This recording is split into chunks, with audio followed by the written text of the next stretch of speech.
people's president.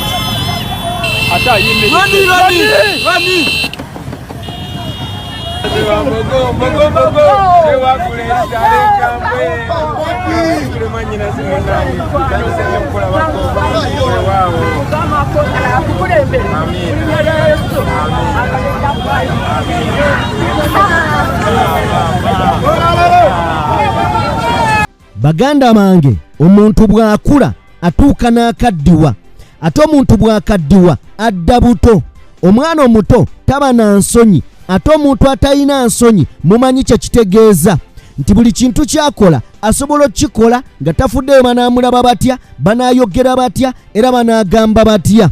Kakati waliwo akatambi akabadde katambula ku social media ennaku eziyise nga Gen.M7 ayogera ku Bobi Wine ne Eddy Kenzo ng'agamba nti Eddy Kenzo asobodde okubeera ng'akulaakulana n'okugasa eggwanga okusinga Bobi Wine era yagamba Eddy Kenzo asinga Bobi Wine olw'ensonga Bobi Wine eggwanga ali mu kulinnyika bunnyisi, ali mu kubeera ng'alissa Kazito kyokka ate Eddy Kenzo yeggwanga ali mu kulaba nga likulaakulana. Mu ngeri y'emu Gen.M7 ayongerako n'agamba nti emirembe gavumenti ya NRM gyereese mu ggwanga giwadde abavubuka bangi abatasomye abasomye okubeera nga bafuna mu bitone byabwe.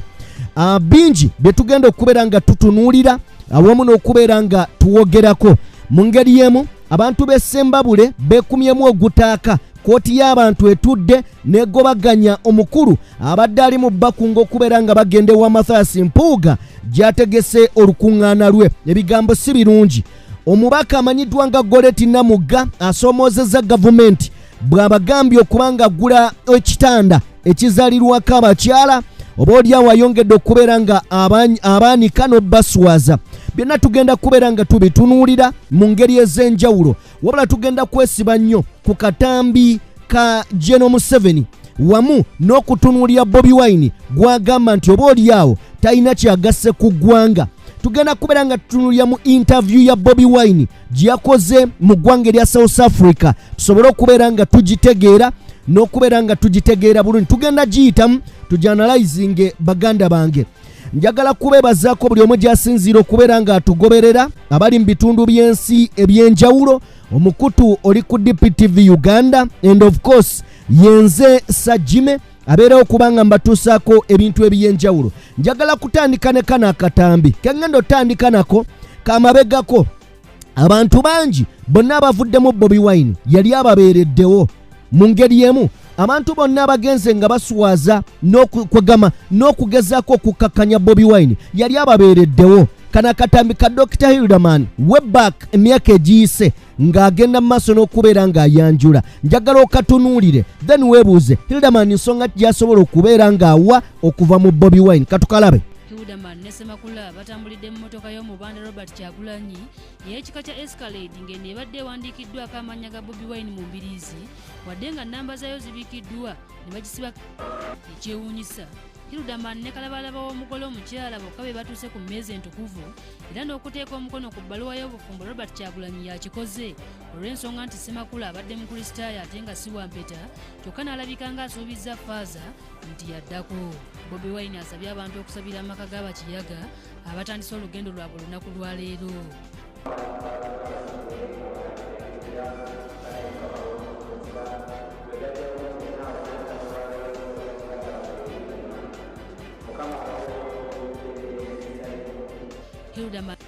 Okay, oye Hilderman njagala kubeera nga muvaako nkateeka ebbali bwe tuba nga tuvuddeko eyo bali mu kugobaganya abantu ku mataka, bali mu kugobaganya bannakazadde, abavubuka abalina amaanyi, abavubuka abalina obusobozi obusobola okunyagulula okuba abantu ku makubo ne babatta n'obatta babatwaleko bye balina.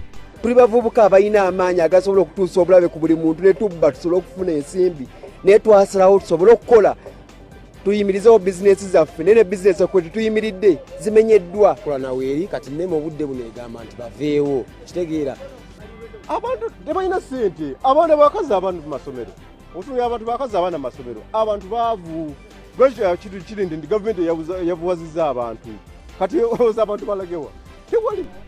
mu katambi kogenda mu maaso n'okubanga olaba oyo omu ku musuubuzi eyalumbiddwa abavubuka ne bamukolako buli ekyetaagisa era ne bamubba.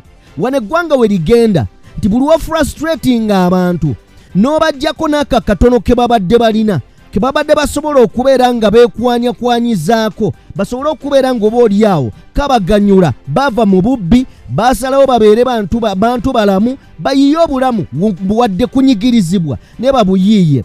Eno yembeera gy'obataddemu. Ebiddako okubba kugenda kubeera kungi, okunyaga n'okutta oba okuttiŋŋana mu bantu, kubanga omuntu buli wabeera frustrated ayina abaana ewaka tebalina kyakulya, enjala ebaluma, omukyala ajja kusalawo agende kutunda bitundu bye byakyama, kwetunda okusobola okuyimirizaawo abaana be.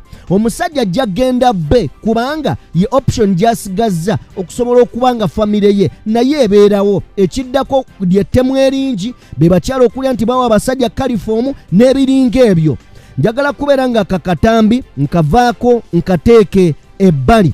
Bwe manga nkawummuza ebbali, njagala kubeera nga njolekerako essembabule. Essembabule ebiriyo bye bino. Omukulu omu yagenze oba yagenda n'ayita mu bantu. Abantu be yali ayitamu ng'abakunga okgenda eri omukulu Mathias Mpuuga mu lukuŋŋaana lwategese olugenda okubeerayo. Kakati kooti y'abantu yatudde. Kooti y'abantu bwetudde n'esalawo emugunjule. Omanyi Bobi Wine yagamba nti yajja kukwasa abantu bo be banaamanya ekyokukolera. Njagala tulaba akatambi kano then bwe tuvaayo tweyongereyo mu bigambo ebirala. Ssentebe w'ekibiina ki National Unity Platform mu ggombolola y'Emitete disitulikiti y'e Ssembabule Beeka yateereddwa ku nninga okunnyonnyola lwaki akunga abantu okwetaba ku mukolo gw'omubaka wa Nnyendo Mukungwe Mathias Mpuuga ng'atakimanyi bulungi nti ono ekibiina kimulinako akabuuza. Bino bibadde mu lukiiko olw'abatwala ekibiina kino Ssembabule mwe bamusabidde yeetonde olw'ekikolwa kino. Gye biggweeredde ng'ono aweereddwa nsalessale wa sabbiiti emu okubanga yeetonze. Katubirabe.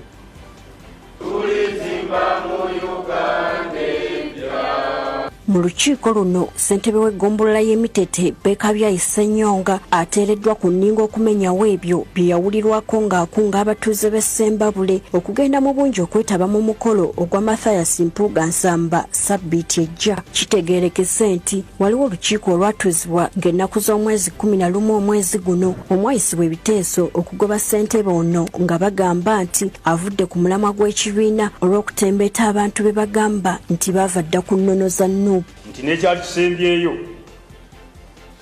ky'ekyokufulumya amawulire agalaga nti kanso y'Emitete eyali etudde mu sabbiiti ng'emu okuvumya gw'olukiiko lwatuulira yali ewagira Honorable Mpuuga Mathias ku byonna ebigenda mu maaso. Kuzayo Seruyange nga ye muwabuzi w'ekibiina ki Nuupu e Ssembabule ategeezezza ng'ekya Beeka okutembeeta Mpuuga waba takirinaako buzibu wabula aleme kulimba nti bannamawugula bonna bali ku ludda oluwagira Mpuuga nga bw'agenda ku mitimbagano ng'ayogera. Tetuwagira Mpuuga nga muki? Mpuuga muntu memba w'ekibiina naye muki? Kati gw'ogamba nti ffenna ab'Emitete tuwagira Mpuuga era n'ogamba tujje tumwetondedde olw'okuba twagenda e Masaka okwaniriza pulezidenti waffe oba otuvudde ab'Emitete akunga temujje ku mikolo egy'omuntu ate ekibiina bukyayimiriza ku mirimu gy'ekibiina. Pulezidenti yali Masaka teyakunga bantu kugenda wa pulezidenti naye yennyini teyalabikayo kyokka ate omuntu amenya ekibiina ate gwali mu kukungira. Ssentebe w'Emitete ono Beeka Ssenyonga bw'asitusa okwewozaako ategeezezza nga Mpuuga bw'ali mukwano gwe nga mpaawo omuntu yenna asobola kumumuggyako. Mpuuga wa Nuupu nayogera nga Beeka era ne mbagamba nja kubaayo kubanga kaadi gye nnina empita mu kusaba ng'ennaku z'omwezi 2 mu okwebaza Katonda. Nali naye by then nga minisita w'abavubuka Mengo nga nze ndi kakiiko akasomesa ettaka mu Buganda. Ono abajjukizza nti tewali muntu yenna alina buyinza bumugoba mu kibiina okusinziira ku ssemateeka nga ne kaadi gy'alina ya Nuupu gy'aweererezaako nga ssentebe w'eggombolola. Ssemateeka anyimpa eddembe okuyingira ekibiina era ndi memba wa kibiina. Teriyo muntu musemateeka wa kibiina kya National Platform bw'awaddembe kunzija mu kibiina. Yetonde wano oba yetonda oba teyetonda ffe tukole ekiddako. Tetujja kudda kwekwenya tetujja kubeera mu makubo. Ebbanga limala Chairman Beka ng'otutwala ewa Mpuuga oba otuwadde muhoozi atufuge emyaka emirala 4 bw'amala n'omwana we akole ki atufuge. Twegayidde naawe beesambe ogenda kwongera okutunnyikira mu mitima gyaffe nti tuli wamu naawe kubanga ekyamazima tukyakwagala. Akulira ebyokulonda mu Nupu Sembabule Abdulkarim Kateza asinzidde mu lukiiko luno n'awa ssentebe ono ennaku 3 zokka nga yeetonze Beekabyayi kyagaanye n'agamba nti yeetaaga sabbiiti namba olw'okuba nti tebamutegeezeza ku biki biri mu lukiiko nga bukyali kye bakkiriza. Ennaku 3 zikumala okwetereza okome mu bantu bano after 3 days wano wennyini nasabye kadde omulala n'abayo ayogedde wa wiiki badde nsaba mukama wange wiiki esigale. Ekibiina ki Nupu mu kiseera kino kiri mu kattu olw'abakulembeze okwetemamu ng'entabwe eva ku Mpuuga agambibwa okubanga yafuna akasiimo ak'obukadde 5 bwe yali ava mu woofiisi yakulira oludda oluvuganya gavumenti mu paalamenti nga kino kitadde abakulembeze bangi mu kibiina kino mu katyabaga kuba we bayimiridde mu kibiina oba ku Mpuuga. Okay, ako ke katambi njagala kubeera nga nako oba olyawo tukavaako wabula genda mu comment section ombuulire gwe kiki kyolowooza ku katambi kano era ensonga abakulu bazikutte bulungi oba kibuzeemuko. Nenze ndowooza bazikutte bulungi. Lwaki ngamba nti no bazikutte bulungi? Bino bye bigambo bya leader of opposition naye nga byogera ng'omwogezi w'ekibiina Joel Ssennyonyi ng'ayogera ku mukolo ogwa Mathias Mpuuga Nsamba ogugenda okubeerawo e Masaka. Feta kyali commissioner waffe kyetwakyogera mu lwatu. Yes, yalemerayo naye ne tugamba nti twamugyamu obwesige nga National Executive Committee so takyatukiikirira ku nsonga y'obwa commissioner. So tetulina connection naye ku nsonga z'obwa commissioner fenga NUP. So kyovudola tetuyinza genda kwetaba mukola ate gwagamba nti yebaza mutonzi ku nsonga y'obwa commissioner. Tetulina connection eyo naye. NEC yayisa resolution okumugyamu obwesige. Kale tetuyinza kumuwerekera ogenda okwebaza omutonzi ku kifo kye twamugyamu obwesige. Ffe tetwayitiddwa nene bwe twaliyitiddwa tetwaligenze. Oyo ye leader of opposition amanyiddwa nga Basekezi Joel Ssennyonyi. Nawulira yalyani nga muyita Yoweri lubega mukaaku ng'agamba Yoweri Ssennyonyi nga ebisajja bino. Naye kale njagala kubeera nga nvaawo. Omubaka amanyiddwa nga Goleti Namugga wa National Unity Platform y'omu ku babaka benzikiririzaamu nti boogera ate nga bapya mu ssetteeserezo w'eggwanga oba mu paalamenti. Bw'abanga ayogera ensonga owulirira ddala nga omukazi ayogera oba mu paalamenti oba luddawa owulira nga ayogera. Era nze ndi proud of this young lady mu paalamenti y'eggwanga Uganda. Yavuddeyo n'asomooza gavumenti mu kugisomooza ku mbeera y'ebyobulamu ey'amalwaliro egenda maaso mu ggwanga lyattu Uganda. Bino bye byabadde ebigambo bya Goleti Namugga. Njagala oba olyawo tugende maaso n'okuba nga tuwuliriza ebigambo bye. Abakyala nga bano abalwana era neebuuza ababaka ba NRM mwe mwaba kiki ekyabatuukako temuweereza abantu oba muweereza nsolo kubanga mmwe temulina kye mwogera mwe muli ba yes ne bannaaye bantu mmwe muli babi nnyo. Katulabe Goleti Namugga. Ntebe Regional Referral Hospital okubanga akatanda abakyala ke bazaalirako kalinga akatandaalo bw'okalaba wano bw'oba okazuuminza akatanda kwe kano kubazaalira ekitanda ekizaalibwako kyali badde kifaanana bwe kiti. Kaakati awo ng'omukulembeze era nga bwe nasuubiza keekana akatanda ke balina wano akalinga akali mu kasitoowa wano we wano abakazi we bazaalira naye ng'ekitanda eno lipooti y'odita gyeno si byange nga Namugga abakyala ekitanda ekizaalibwako kirina kufaanana bwe kiti. Kaakati ng'omubaka wa paalamenti era ng'omukyala omuzadde awo we nasinzidde n'empandiikira permanent secretary owa ministry ya health mukulu Dana Atwine omukugu mu byobulamu namuwandiikidde ebbaluwa yeeno asobole okumpa ze bayita specification mu luzungu oba ebisaanyizo ekitanda abakazi kwe bazaalira ekiri ku mutindo ogw'ensi yonna kirina kufaanana kitya. Kubanga bulijjo mubiraba abaka otugula ebintu nga bino baga nti yaguze akatanda omukyala asobola n'okebakako ng'agenda okuzaala n'afa. kati njagala bambuulire ekitanda eky'omutindo kye beetaaga mu Ntebe Regional Referral Hospital kirina kufaanana kitya. Ekitanda ekyo ngenda kigula ng'amaze okumpa ebisanyizo naye nkimanyi ng'ebbaluwa bwesoma nti namuwadde ekiseera ekitali mu nnaku nga 3-4 abeere nga bino abimpadde nsobole okunoonya ekitanda ekyo gye kiri nkigulira Ntebe Referral Hospital. Si lwakuba nti nnyina ssente nnyingi, kimalamu amaanyi. Mu gavumenti eno emaze emyaka gigenda kuwera 4 mu buyinza nga tulina amalwaliro ng'abakyala bakyazaalira ku ttaka. Bwe wabanga Entebe bazaalira ku ttaka olwo ab'Emawogola twogere ki?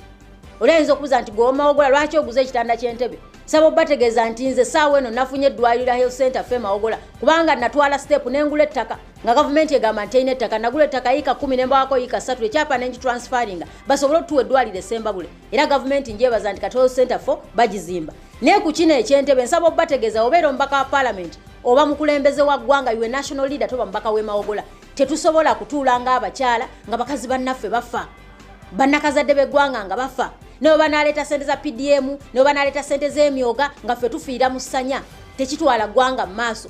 Eggwanga ligenda mu maaso nga bannansi beeyagalira mu nsi yaabwe. Kyabulabe nnyo kimalamu amaanyi okubanga abakyala bava mu districts ez'e Nakaseke, Nakasongola, Mpigi, Wakiso abagenda okuzaalira Entebe nga bazaalira ku kitanda ekiringa akatandaalo. So kino nkubiriza abakyala bannange mwenna abali eyo abananneegattako nja babuulira nga bino ebipimo bamaze obbimpa mumperekereko twetikka ekitanda tukitwale Entebe mu bulumi kubanga Ntebe Regional Referral Hospital emaze emyaka 5 okuva we yasuumusibwa okuva ku Ntebe grade B.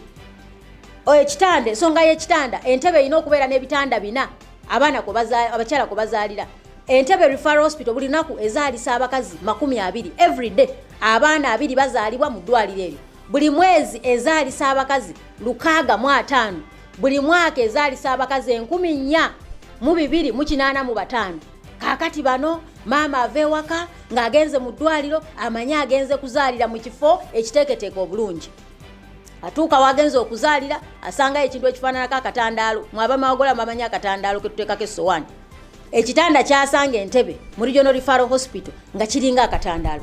Njagala obategeeza nze ave Sembabule omwami n'akugamba nti mukyalo ono omwana ogenda muzaalira Ntebe ne bwaba muddugavu nnyo oyinza oga nti kuluno nzaala muzungu kubanga muzaalidde ku street esinga okuba ey'ebbeeyi muzaalidde mu kifo ekibeera ekisinga okuba eky'ebbeeyi nga ne bw'oteekamu Google n'ogugolinga Entebe Regional Referral Hospital erabika mangu nnyo. So nyongera okubiriza gavumenti tekisoboka tekikkirizika okubanga abakyala bannakazadde b'eggwanga bakyazaalira mu mbeera efaananako bweti. Ebirala tetubyogeddeeko naye mwakiraba bulungi nnyo nti Ntebe erina incubator 2 zokka obwo bayita obuma mu tutereka abaana baffe abazaalibwa nga tebatuse 2 bwokka eddwaliro eddene bwe lityo. So kino nkikoze okwongera okuzuukusa gavumenti ya Uganda. Okay, oye Goleti Namuga wa National Unity Platform. Kale njagala tutunuliyeko kuwa NRM wabula twandibadde ndowooza ababaka tuba tubalonda kutuweereza kubanga ffe twakkiriza nti katubateekemu obwesige mugende tekitegeeza nti mmwe mutegeere nnyo wabula mmwe betwalonda mugende mutukiikirire naye ababaka ba NRM mwefudde nnyo abategeere nnyo. Njagala olaba akatambi kano ka mukyala amanyiddwa omukyalo ono abasinga obungi bamumanyi nga Nantaba. Yes, Nantaba yakubya zaake bwe tuba tugamba mbo kaali kamere ka mwami Museveni zaake najja katomera ne bamukuba emiggo giri luva okwaya. Nantaba bwe yatuukako ku kyalo kyabwe nga byayogera matankane babeere n'okwegabira Musimbi ne mwami Museveni abantu bamutwala ttinka bino bwe biti we byafaanana ye Nantaba.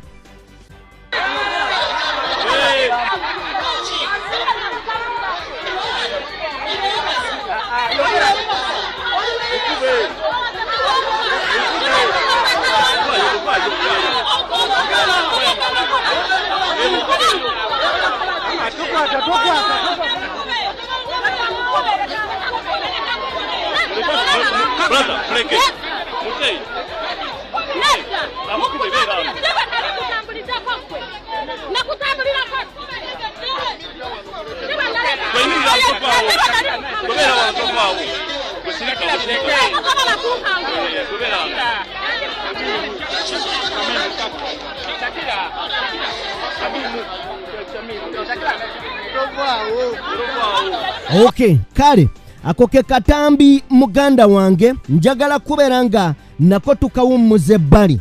Njagala tuwolekera akatambi ka mwami Museveni ke tugenda okubeera nga tuanalizinga n'okutunuulirako mu ntunula engazi oba eyo kwegamba entunula enneneko. Njagala tuwulirize ebigambo bya mwami Museveni nga wabyogera, then nzije owulire kubanga ate n'ebigambo bye bamwanukudde tebyabadde byangu. Katubiwulirize. So now Bobi Wine, instead of understanding the social issues of his in philosophy we call it not a class but a substratum of understanding the issues of his substratum and looking for allies, because I'm an ally of those children. That's how I started free education in 1997. Why did I start it? At that time we didn't even have enough money, but I started it because I knew these children cannot afford. Then I have started very many programs: youth fund, women fund, this fund, targeting these people. Cheap capital for them. Instead of looking for allies, which the others are doing, the other youth, actually they have abandoned him now. That's why they are coming and joining me.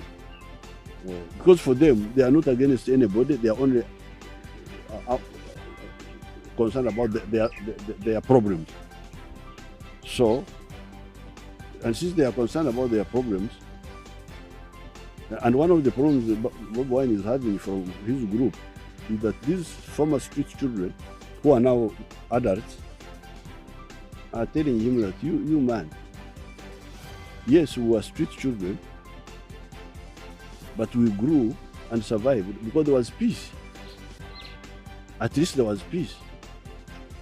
And some of us have even prospered through singing, through boxing, through these things which did not need much education.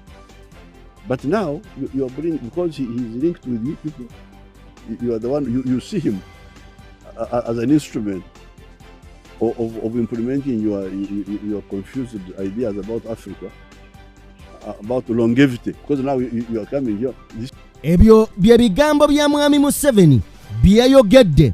Ebigambo ebyo bw'obanga obikutudde mwami Museveni yabadde ategeeza nti abavubuka bangi beeyawudde ku Bobi Wine, yali abalimbye n'abawabya. Kakati abantu nga Eddy Kenzo basobola okubeera nga bategeera era ne bamuvaako nga bategedde talina lugendo. Era ng'agamba bano bo basobola okubeera nga bagasa eggwanga. Bobi Wine ye eggwanga kwegamba byaliko naye kennyini tabitegeera. Era agambye okuyita mu mirembe gye yaleeta mu ggwanga, emirembe egiri mu ggwanga, abantu basobola okubeera nga oba oliawo bayitimuka okuyita mu bitone ng'okuyimba, bayitimuka okuyita mu bitone ng'ebikonde, wadde nga tebaasoma nnyo kugenda wala. Kyokka ate n'ekyamutandisaawo enteekateeka ez'enjawulo nga yakajja mu buyinza nga bagiyita batya, bonna basome, embeera bwe zityo, kwe kulaba ng'abaana bano bakyagulanyi bonna basobola okusomako, basobola okubeera ng'oba oliawo bafuna amagezi. Era ng'agamba ebyo teyabitandikawo mu bubi, yabitandikawo okuyamba abantu nga ba Bobi Wine basobola okubeera nga nabo basobola okusomaasomako. So ye mwami Museveni bw'atyo ye ebintu wabiraba era wabitegeera, bw'atyo ne bannayuganda bavudde ne babaako obubaka oba oliawo bwe bawandiika. Njagala tusooke tutunule mu bubaka buno. Abamu bagambye bwe bati, njagala busomanga we buli, saagala yadde mbukwatemu ekigambo. Omusajja yagambye Kenzo singa yagendako ku ssomero oba Kenzo singa yasomako yandibadde ategeerera ddala ekituufu lwaki Kyagulanyi akola kino. Singa Kenzo yagendako ku ssomero n'asoma yandibadde ategeera Bobi Wine kyategeeza. Njagala neno nayo ngisome njijje olumu nti the other youth Eddy, Kenzo and Bebe Cool are only concerned about their personal problems. Ochitegedde, their stomach, but not other, non the community, non the Ugandans. Onagamba nti abavubuka abalala boyogerako Bebe Cool ne Eddy Kenzo abantu abali bwe batyo bakibeerowoozaako kyokka beerowoozaako bonga bo. Okitegedde n'ebizibu byabwe n'embuto zaabwe naye tebeerowoozaako ku levo ya kulowooleza abantu balala, tebeerowoolezaako ku levo ya community yonna oba ya ggwanga yonna, wabula beerowoozaako individual bokka ng'abantu. Ono eyasoose yatugambye Eddy Kenzo singa yagendako ku ssomero yandibadde ategeera Kyagulanyi kyategeeza. Abaffe Kyagulanyi ki kyategeeza? Wenjagala tugende nti mwami Museveni agamba Eddy Kenzo alowoozanga yo omuntu, kubanga Eddy Kenzo gwali mu kwogerako ye Eddy Kenzo yayimba system vorongoto. Simanyi oba ekyo mwami Museveni akitegedde. Eddy Kenzo gwayogerako ye yayimba ennyimba system vorongoto, waliwo n'ennyimba endala awo. Okitegeera kitegeeza Eddy Kenzo singa tebamuwa mudidi gwa nsimbi mungi ebigenda mu maaso abimanyi mu ggwanga, dwakuba nti yalya ne bamuziba emimwa ne bagisiba.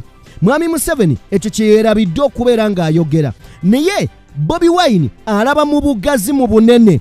Biki byalaba Bobi Wine ebisukka ku Bebe Cool ne Eddy Kenzo bye balaba gwe bamusibako mu kiseera kino? Bye bino wammanga betugenda otunuulya baganda bange.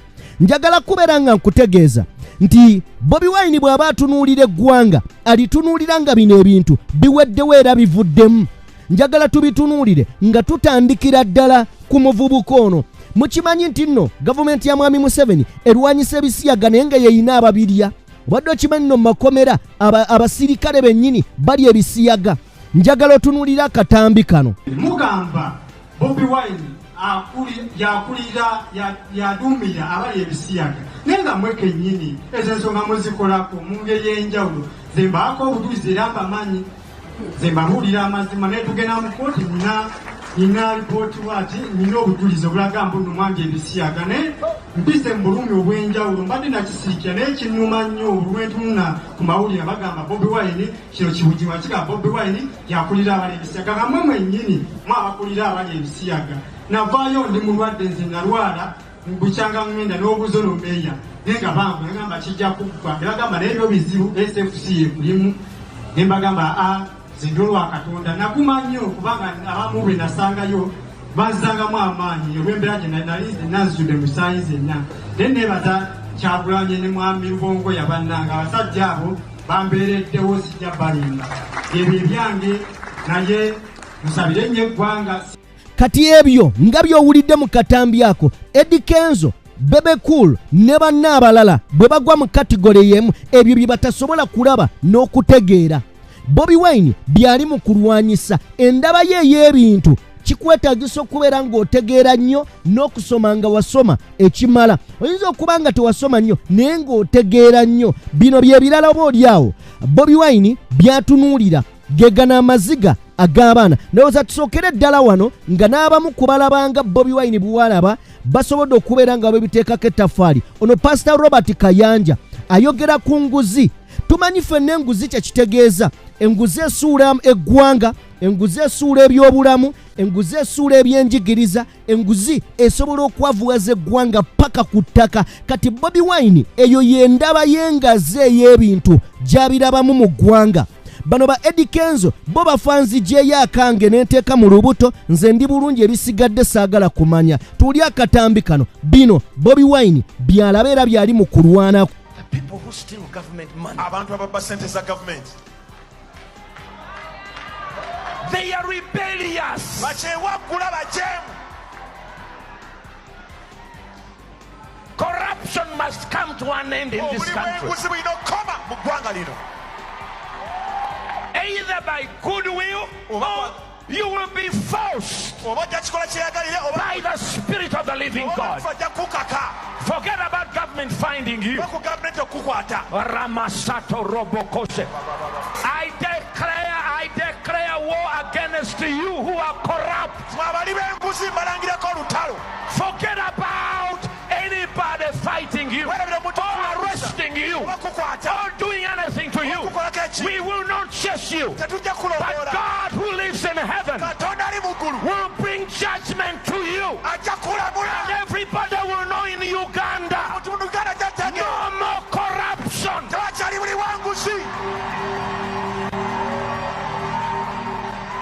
The Holy Spirit is fed up. Fed up.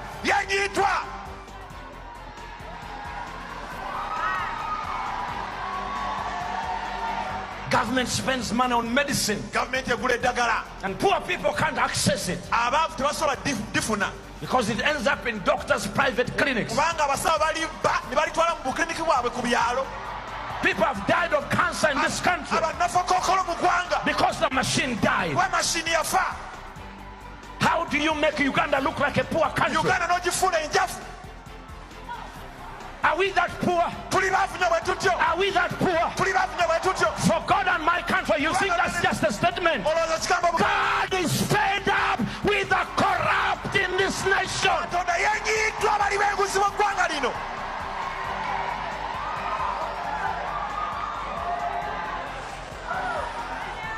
This is your last warning.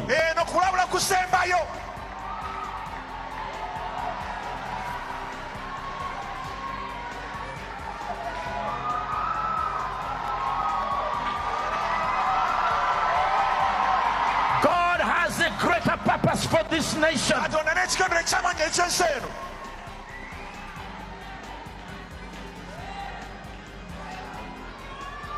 God has a greater purpose for this nation.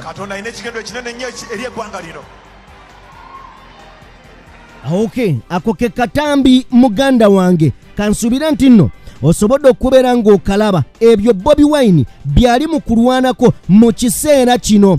Njagala kubeera nga nkwongerayo nti eggwanga abantu bawambibwa, eggwanga abantu battibwa, eggwanga abantu bateereddwa mu mbeera eba frustratinga okutuuka ku kisenge, nti abaana b'abantu bafiirwa ba kitaabwe. Bino Bobi Wine byatunuulidde byalaba era n'agamba nti eggwanga liteekeddwa okukyusibwa.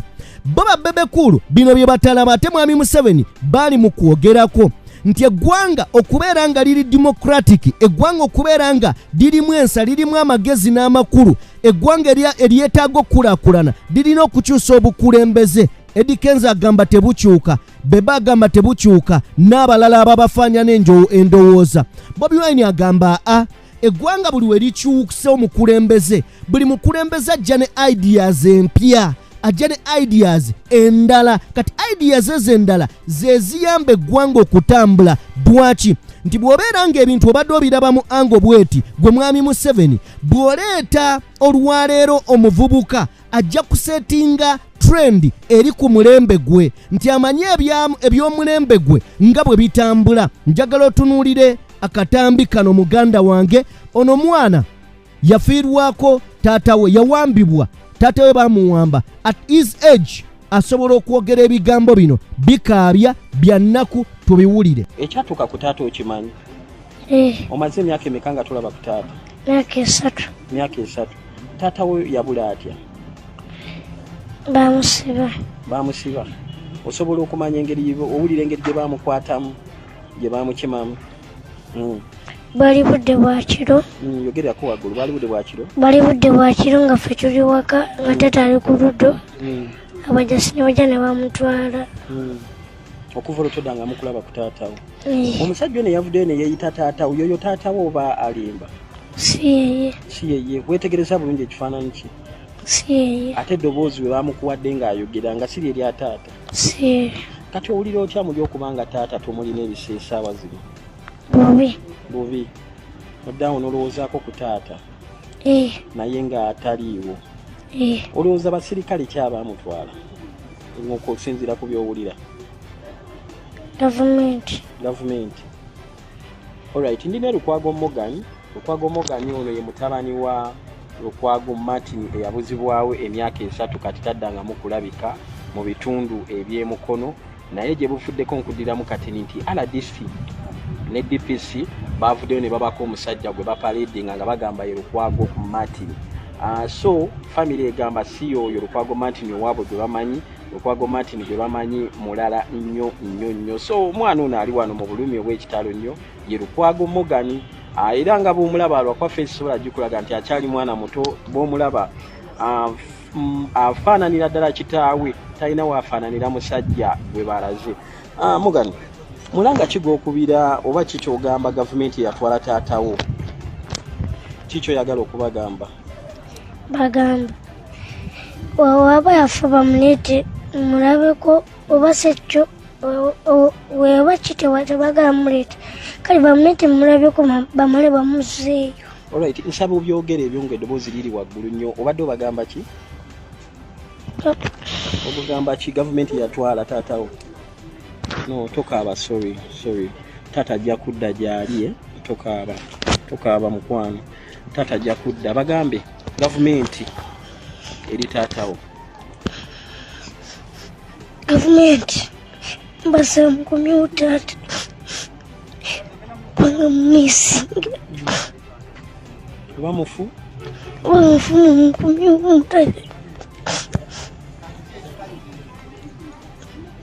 Okay, away from that side, njagala kubeera nga nkutegeeza nti wa video yaffe like muganda wange. Buli wa video like kijiyamba okudduka ku speed ya yiriri okutuuka ku muntu yenna agyetaaza okubeera nga agiwulira. Njagala kusaba subscribing eyakatwegattako mu ngeri y'emu. Ngenda kusaba nkutegeeze nti video eno buli wagikwata n'oginyigako ekigalo edduka netuuka ku muntu omulala. Information nenagifuna era nagimanya. Njagala kujjukiza information is power. Ekyo kyo tukijjukirenga. Mu ngeri y'emu tutambula ne Sheikh Ashraf omusomi wa dduwa. Munoonyeko ayina ebizibu ebyenjawulo. Atayina bizibu tomunoonya. Ayina ebizibu mukoonereko muganda wange. Tewesiba mu nnyanja ya bizibu. Njagala kubeera nga nkwongerayo nti ebimu ku bintu Robert Kyagulanyi Ssentamu Bobi Wine byali mu kutunuulira n'okulwanyisa mu kiseera kino. Njagala tukkirize nti enguzi ye kansa aluma ate nga tawona.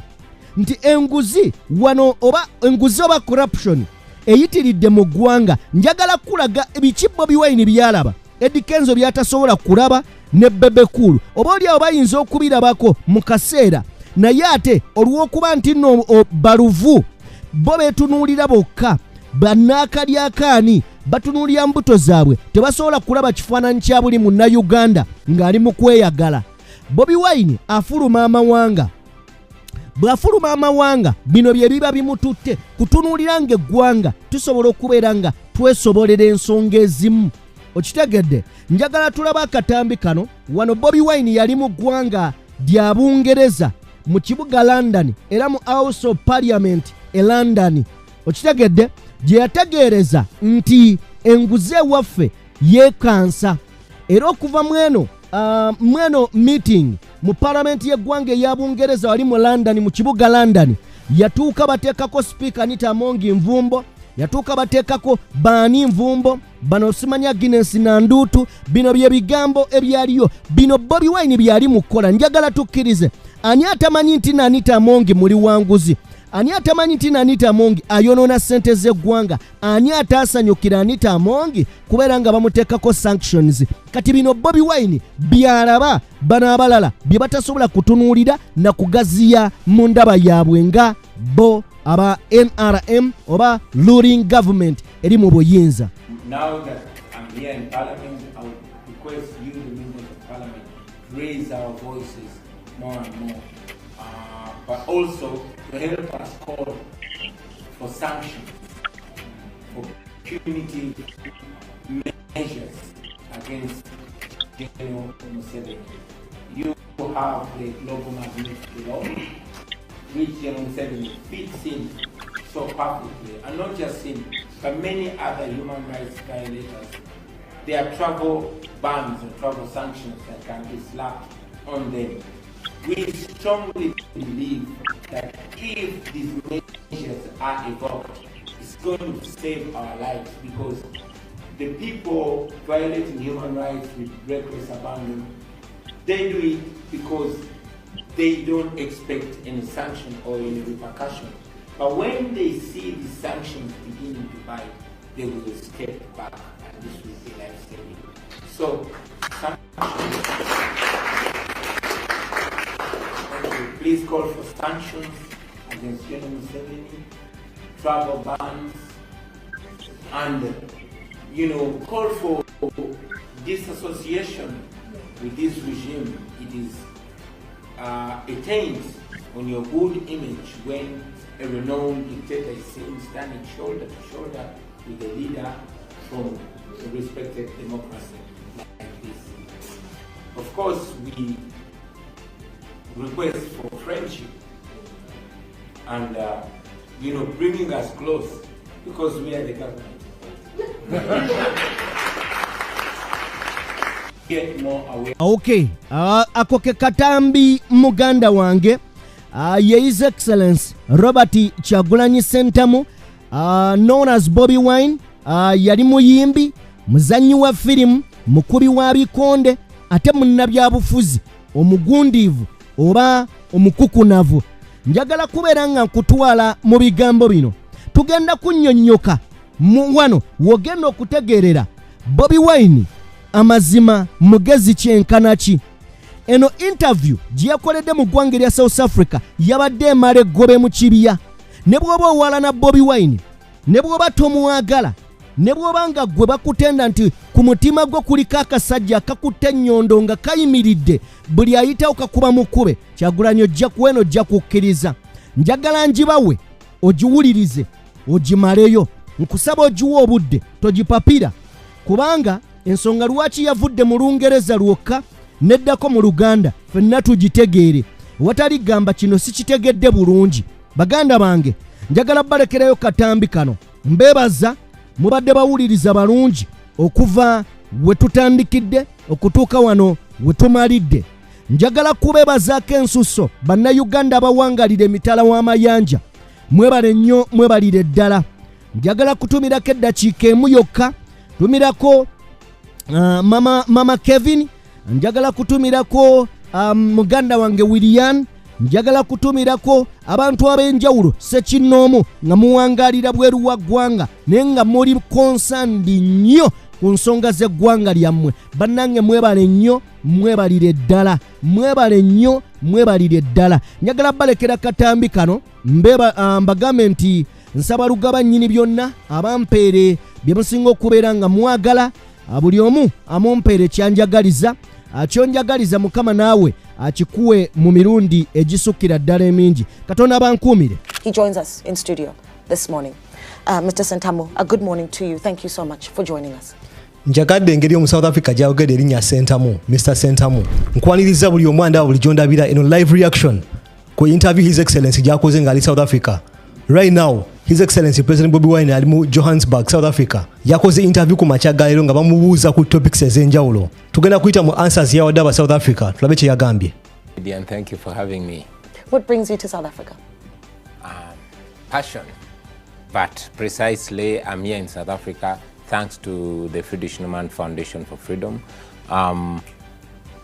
For a range of reasons. First, we are going to screen our documentary film, Bobi Wine, the People's President, and to our people here, the Ugandan community living here, and our friends and partners here. South Africa zemu ku nsi mu Africa ezina community y'Abannayuganda ennene. Abannayuganda bangi Johannesburg, bangi Durban, nga bangi kubo tebafuna mukisa guddako Uganda. Tebafuna chance era bambeera eri waka. His Excellency abaleetedde documentary eno egenda kubawa ekifaananyi abamu kumwe kye mutalina essaawa zino. Kyemmanyi mubadde mu bibuga nga Johannesburg, ekibuga ekiri developed. Wofuna omukisa ogulaba documentary eno genda ogirabe. Egenda kuwa reality check mu buli kibuga muwangalira mu South Africa. Egenda kulaga ekifaananyi kye waleko waka ng'omuntu yenna amaze emyaka nga toddayo. Wofuna chance genda ogirabe. You grew into certainly a leader in Uganda that is followed by so many. Firstly, as a musician. And I think of the song We Are Fighting for Freedom, certainly a song that grabbed many Ugandans. What was it, if we start at the very beginning of your political career, that said, I can be a musician that also wants to run for office? Kano kasufu nnyo, omu South Africa abuuliza His Excellency, oyina abantu bangi abakugoberera owaka mu Uganda. Oyina obuwagizi bw'amaanyi nga politician. Naye ate walina obuwagizi bungi nga musician. Neyongera mu maaso n'amubuuza, kye kyakuleetera okulowooza nti osobola okubeera musician omukubi w'endongo at the same time we involving mu politics? Katulabe his excellency we yamuzeemu. It wasn't in my plans initially. I had wanted to be a musician. It's more fun, it's more comfortable, it's more enjoyable and less problematic to be a musician. And indeed, I was a musician for a long time, one of the most successful ones in Eastern Africa. But looking at the situation around me and the people that helped me rise to the top, I couldn't keep quiet when things were going that way. So I came into politics not to be the president per se, but to inspire masses of young people to see what must be seen so that they can do what must be done. Question ebadde nsufu naye ate answer ebadde nsufu nnyo. His Excellency yamuzeemu ng'agamba nti ekyandeeta kuggula maaso g'aba youth g'abavubuka abato balabe ekigenda mu maaso mu nsi yaabwe basobole oku acting accordingly. Singa His Excellency teyinvolvinga mu politics sikakasa nandibadde kweno microphone. Emabegakawo n'agamba nti abantu abasinga obungi mu Uganda bawagira His Excellency si lwakuba nti bafunamu ssente, si lwakuba nti balina kye bafuna in terms of status, bamuwagira out of the love for their country. Bafuuka frustrated, embeera yabanyiga, buli omu waliwo embeera weekunyigira. Oyinza oba ovuga Mercedes, oyinza otambulira mu Range Rover naye ng'oluguudo lulimu ekiki ki pothole. Buli omu mu ggwanga lyaffe ayina embeera emunyiga. Embeera eyo nga tinnakutuusa ku kisenge, perhaps oyinza okugamba things are okay, naye sikakasa nti mu Uganda mulimu omuntu ng'embeera tinnamutuusa ku kisenge. In one way or the other, embeera ekunyiga ne weekyawa n'ogamba bintami, let me push for change. Abasinga obungi abawagira His Excellency baatuuka ku kisenge, embalabe baaginyiga n'evaamu omusaayi. His Excellency agambye mu South Africa ye ensonga lwaki najja mu politics. Sajja lwa kufuuka president, najja lwa ku-inspiringa generation. Ayagala kuleetawo enkyukakyuka, inspiringa abavubuka, abantu abato, because Uganda as a country tuli bavubuka fenna, we are all young. Tulabye omukulembeze omu kye tumanyi kyekyo, like we don't know anything else. His Excellency yajja to spread that message, okugula amaaso gaffe, amaaso g'Abannayuganda abangi. Part of the thing that I suppose emboldened you in your wanting to run for office was watching how the government of Uganda in 2017 sought to reform the constitution to allow for President Museveni to continue leading the country and capping. There was, of course, a cap on the age limit. Take us back to that, because many South Africans may not know exactly what took place and what the leader, that is President Museveni, would have done to extend his term of office. South Africa abuuza His Excellency ebimu ku byakuleetera okuyingira mu politics okurunninga for office bakyusa goalpost esobola okufavoringa abantu okwesimbawo. South Africa yeewuunya nti aba South Africa abamu tebasaana kirowoozaako kino nti things like this can happen in some countries whereby oteekawo embeera as a leader, embeera esobola okufavoringa osobola okusigala mu power. Katulabe His Excellency kyagamba. Yeah, it would be more helpful for the people of South Africa and Africa to understand that Gen.M7 took power in 1986 when I was only 4 years old. Nali sinazaalibwa. Gwanda wateeka mu comment section wansawo. Mu 1986 waine emyaka emeka. Kiteke mu comment section wansawo. And he has been in power since then.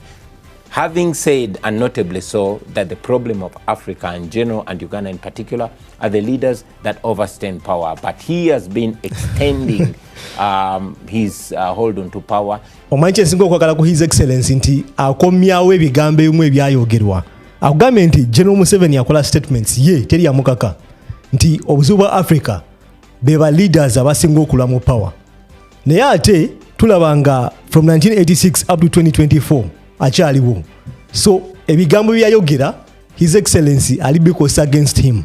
It was first amended forcefully by him in 2005, removing term limits. We initially had term limits, but when he had, outlived all his terms, he changed the constitution in 2005. It should be noted that Uganda is the second youngest country in the world with more than 85% under the age of 35. We have a country where more than 85% have never seen another president.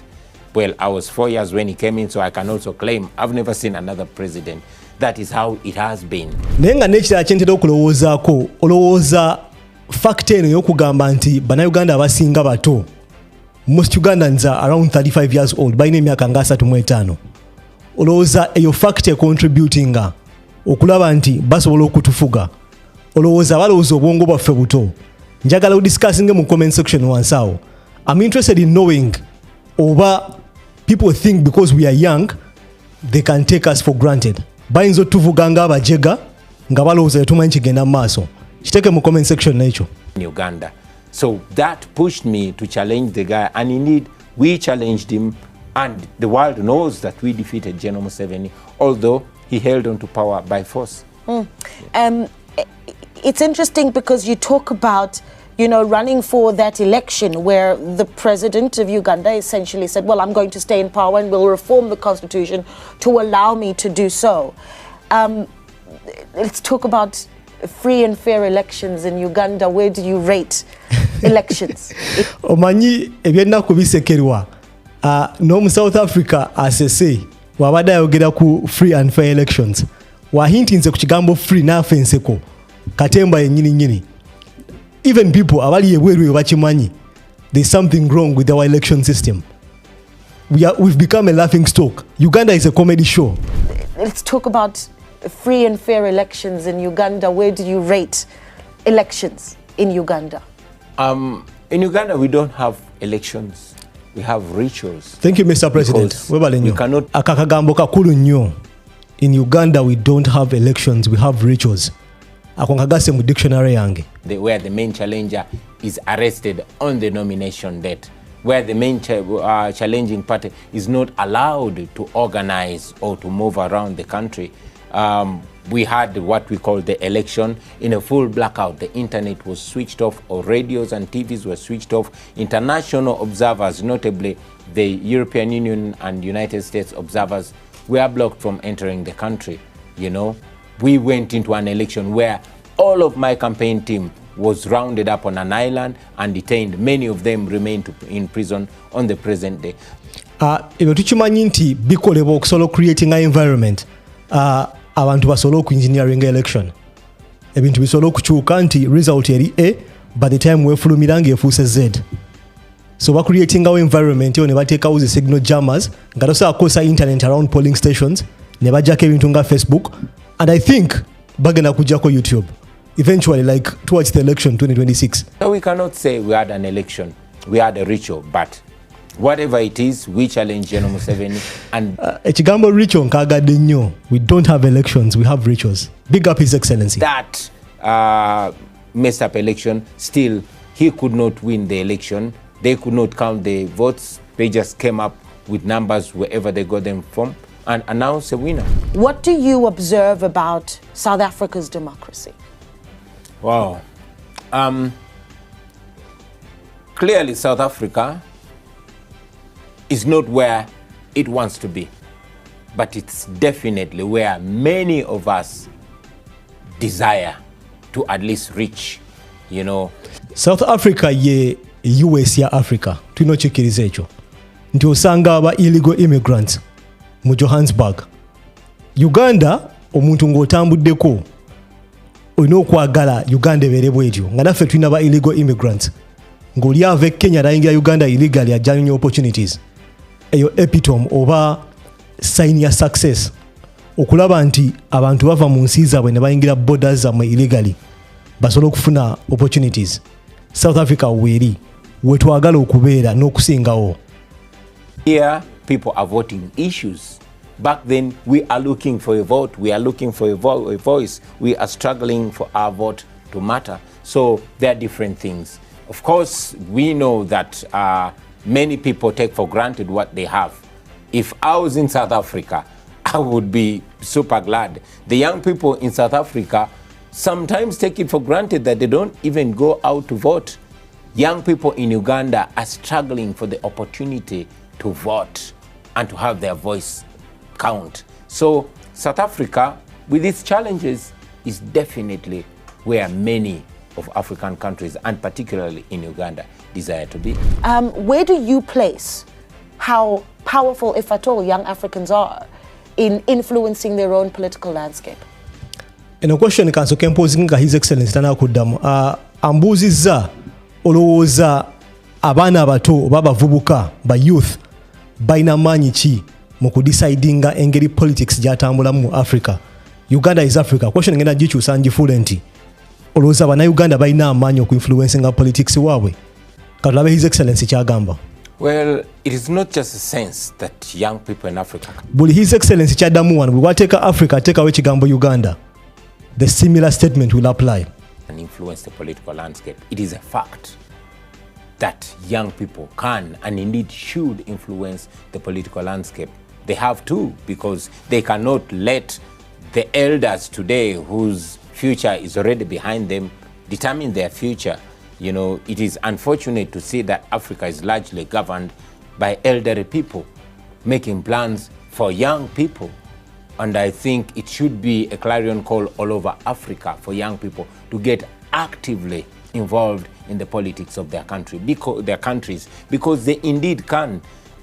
Historically in Africa, all the change that has been inspired and achieved has been done in youthful times. Look at the days of Mandela. These were young people, and it's in their youthful times that they made the biggest contribution to Africa. So we must look back in history and get inspired. The young people have everything they need, particularly the young people in South Africa. You cannot claim, you know, not to have reason to get involved in your political landscape. We in Uganda are desiring, if we had what the young people in South Africa had, maybe we would even influence more. So I want on this program to encourage the young people of South Africa and in all other democracies in Africa not to take for granted the opportunity that they have. His Excellency akugambye nti omuna Uganda nga we nagambye watadde ekigambo Africa, watadde ekigambo South Africa ateekawo Uganda, the statement will apply. Akugambye nti obeera muna Uganda ng'oli muto olina amaanyi aga influencinga ebigenda maaso mu ggwanga lyo. Akugambye nti it's a fact. Fact mu Luganda kyeki? Kankose ekigambo kisoboka. Kisoboka okuba nga oli muto mu myaka naye nga ochallenginze omuntu akusinga obukulu mu myaka. Kampisewo science kati omuntu wakulira mu myaka obwongo bushrinkinga. Tulekerawo okulowooza nti gy'okoma okukula gw'aba asinga amagezi. Sometimes it's the reverse. Oyina emyaka w'otuuka obwongo ne butandika okudda buto. Dementia. And one thing that South Africans have is, I mean, a lot of people will say, well, we voice our issues out on Twitter. You know, we have such a loud voice on social media. I want to talk about whether or not that is the same in Uganda. I mean, we've seen multiple times where the internet has been cut off and connectivity, communication, platforms where young people are able to raise their voices become an issue. Ono interviewer musufu nnyo abuuza His Excellency about the internet and how people use the internet. Amugambye nti aba South Africa abato abavubuka balina access ku internet bagikozesa nga bakozesa emitimbagano nga Twitter ne ba airinga views zaabwe eziyamba. Kino ngenda kiddamu nga His Excellency tannaba. Tulina internet e Uganda, yes it expensive. Data wa bbeeyi, amasimu ga bbeeyi okugula naye nga tugiyina. Obuzibu tugikozesa bubi. We misuse it. Tubira ku TikTok ng'omulimu gw'okuwemula kwatakinga abantu mu comment section akubateeka wansi instead of using it for good. Kandabe His Excellency kyaddamu. It's definitely useful and it's the same everywhere, not only Africa but all over the world. At least we have space on social media, largely safe. Of course, in Uganda, it's a different story because it's because of the engagement on social media that Facebook is banned in Uganda now. It's because of the engagement of young people on social media that we have a new law called Computer Misuse Act in Uganda. It's because of the engagement on social media that so many bloggers have had to run out of the country because of persecution. But also, it's because of that social media that Africa has united. and everything that happens in any part of Africa and the world happens as if in real time. But again, we must take it a notch higher from social media to practicality, especially in spaces like here, where... No, guy mugezi mwana. His Excellency, ngoli mugezi nyo mwana, ngonzo seko. I breaking the down issue, tugezeko kwa unpackinga wano. Now government enkosa ya internet ye mubuli wamu, na enti Uganda tuina challenges. Nola banga ba blogger balina okuduka mu gwanga. Because we yogira amazima sometimes obera mu trouble. We yogira ku muntu omu sometimes obera mu trouble. There is that bias towards people abakola ebintu ku internet nga boogera mazima. Bagala omuntu abere ku internet nga tokkirizibwa kwogera. Ngwena consuming abo consuminzi. What we have, Mr. Sentamo, is a constitution that essentially says that the rights of all are respected. And we protect some of the most vulnerable, but we also protect the LGBTIQ community. It's difficult to speak to a leader of Uganda and not raise that, because to much of the world, Uganda is looked at as the country that has said, we will throw you in prison for being gay. Where do you position yourself in that discussion? South Africa afuse ngomuchi ng'omuzungu kansijeko ne headphone.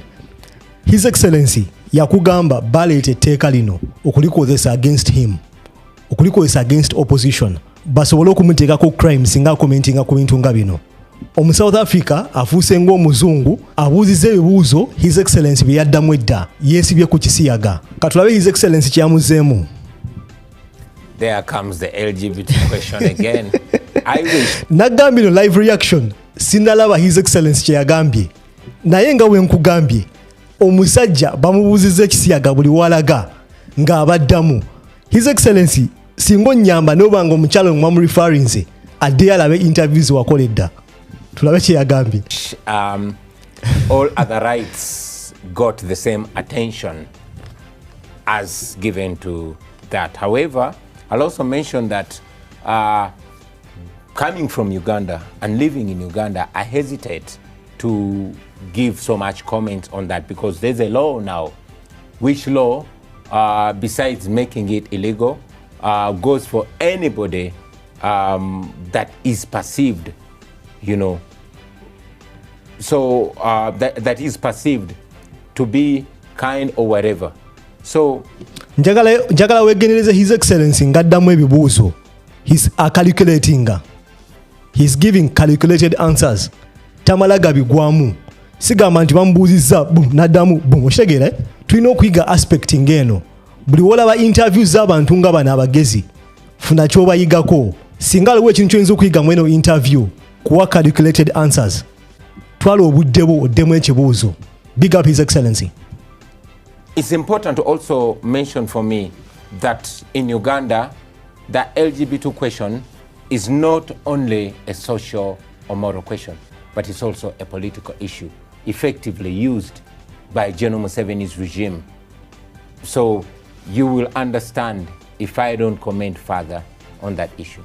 Yeah. Big up His Excellency. You say that it's, and just we don't necessarily need to go into it if you can't go into it, but you say that it's a political tool. Yeah. How has it been used? Well, it was first brought up in 2014 by the regime, and it's brought up again, and it's what Gen.M7 throws up again, throws around again. If he's not throwing out the foreign agent question, claiming that the opposition in Uganda is sponsored by foreigners, they say the opposition in Uganda is sponsored by LGBT, etc, etc. Your propaganda, His Excellency akugambye nti waliwo eno propaganda egenda maaso nti opposition eri funded by LGBTQ, opposition eri funded by bazungu oba abantu abali mu nsi z'ebweru, waliwo propaganda agenda maaso bwatyo. His Excellency dismissing nze. So they hope to frame a law and then find a way of squeezing its opponents in that law. I have, however, mentioned constantly that we are firm believers in human rights for all Ugandans from all walks of life. Let's talk a little bit about ono musajja mugezi teka mu comment section wansa wa Katima for his excellency mtele ma Katima ka red how your story has been told across the world though. Documentaries, I mean National Geographic did a documentary on your rise and certainly how you have found your way into the hearts of so many Ugandans. What has that been like, and has that assisted your plight in your own country? Well, it is not just my story. It's a Ugandan story. I'm just a representative of that story. This is a story that began long before I was born. It's a story of a struggle that started long before I was born. It's an ongoing story. My generation, we are just desiring to accomplish that dream that was started by our forebearers. So it's a story of a nation trying to free itself from oppression. It's a story of a generation of young people that are rising to the occasion and saying, no, where we are is not who we are. Njagala kujjukiza nti zino interview tezibeera scripted. Questions zino tebaziweereza His Excellency mbw asooka aziyitemu. Essaawa zino bali kumwambushinga. Buli kye bamubuuza kipya. South Africa amubuuzizza oba zino documentaries bamukolako ziyamba publicity ye. Ulia answer jamuzeemu.